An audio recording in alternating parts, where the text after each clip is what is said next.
Buenas, en el video de hoy hablaremos de un breve recuento de las problemáticas actuales en México. El video está dividido en dos grandes rubros. Iremos con el número 1, ámbito político. Todo empezará con la pregunta: ¿qué tanto afectó el neoliberalismo a México? Bien, para empezar, lo primero que debemos saber es que el expresidente López Portillo es quien firma los acuerdos con el Fondo Monetario Internacional para mantener su gobierno populista de corte cheverrista, y más tarde nos enteraríamos que serían nada más y nada menos que los acuerdos de Bretton Woods, es decir, la esencia del neoliberalismo. Sería en el siguiente sexenio, el del presidente Miguel de la Madrid, con quien se externarían los designios que se tenían para México, en gran medida gracias al terremoto del 85. Este demostró que el gobierno había dejado a su suerte a la población. Más tarde, llegaría un personaje que empezaría con el proyecto de implementar al 100% las políticas neoliberales en México. Así fue que, tras una dudosa elección en el 88, Carlos Salinas de Gortari llegó a la presidencia, privatizando empresas estatales, abriendo a México al exterior y aplicando las premisas neoliberales. Tenemos en México a 11 personas de las más ricas del mundo y por otro lado 50 millones de personas en pobreza. Esta condición es propicia para generar un panorama de corrupción, impunidad y clientelismo político. Para el final de su sexenio empezarían principalmente dos grandes problemas: un movimiento guerrillero y una serie de magnicidios que marcaron el destino de México.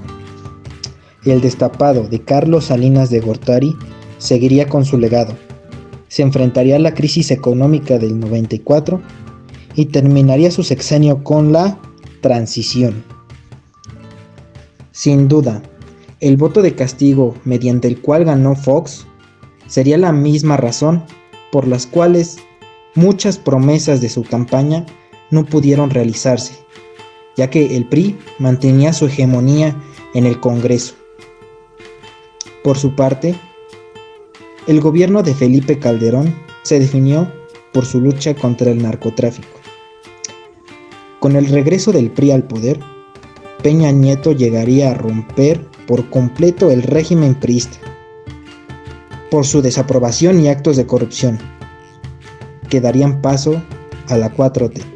La propuesta del presidente Andrés Manuel es simple: plantea combatir la pobreza, desigualdad y apuesta por el nacionalismo. Plantea una transformación más que una transición y ha logrado construir un régimen hegemónico y legítimo.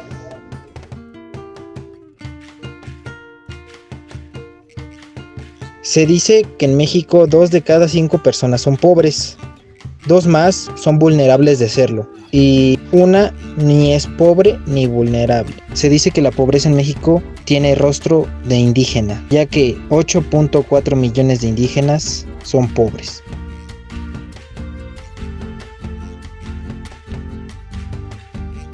Para 2020, 10 mujeres son asesinadas diariamente. De 15.800 asesinatos contra mujeres, 3.000 han sido considerados feminicidios. Para enero del 2020 han desaparecido 61.000 personas. 3/4 partes de esta cifra son hombres. Morelos ocupa el tercer lugar de producción de pornografía infantil en todo el mundo. Por su parte, Tlaxcala es considerada la cuna de los proxenetas, específicamente Tenancingo. El gobierno actual ha propuesto implementar megaproyectos que pretenden impulsar la economía de México. Sin embargo, crearán una crisis ambiental. Sumado a esto, hay un número aterrador de asesinatos contra defensores ambientales.